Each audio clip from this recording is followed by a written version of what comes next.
Thank you so much for staying with us here on this special edition of Channel 13. I'm Joe Mueller. Well, today marks 7 years since the 1 October tragic event. 7 years ago tonight, 58 people were killed and hundreds more injured in one of the deadliest mass shootings in American modern history. All day today, the Vegas community has been gathering to remember the victims and their families, the survivors and first responders who played such a crucial role that night. Anchor Abel Garcia has been at the Healing Gardens all evening talking with people who came there to pay their respects. Hey there, Abel.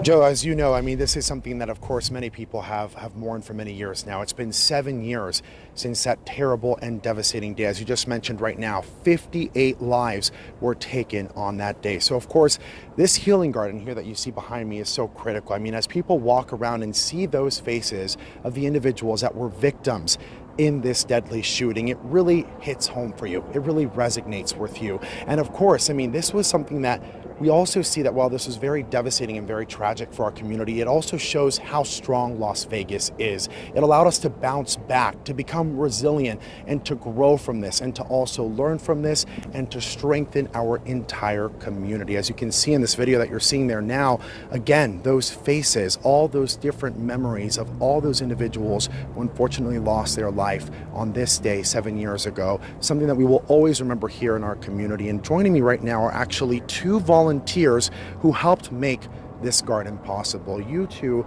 have been telling me just about the amount of work that you've put in to this garden to help our community heal, to help Las Vegas heal. What has been probably some of the most impactful moments that you've witnessed at this garden? Just the healing process that happens in this garden as people walk the path. Some of them come through the gates for the very first time in even 7 years. And that's when their journey starts, is in this garden, the path of healing. Of course.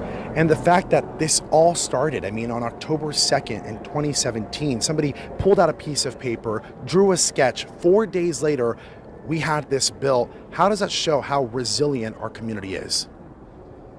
Well, you know what it shows? It shows compassion, which our world don't see a lot of anymore. So we came together as a community, people that stood in line for 5 hours to give blood. They had so much water donated that they had to throw it away. They had so many sleeping bags donated, they had to throw some away. The people they remembered their upbringing and how compassion breeds compassion, and it just exploded. Just like that night on Route 91 where Big and Rich were singing. It didn't matter what religion, what side of the party you were on. We all came together singing his song with our hands in our, lights in our hand. And that's kind of exactly, we think it was preparing us for the next day as our community, county, city came together as one for the good of Las Vegas. Well, thank you both so much again for chatting with me. I really appreciate it. It truly shows how we are Vegas strong. Again, coming up tonight at 10 o'clock, we will have Mayor Carolyn Goodman to read those 58 names here at the Healing Garden, along with other elected officials. For now, Joe, I'll send it back to you.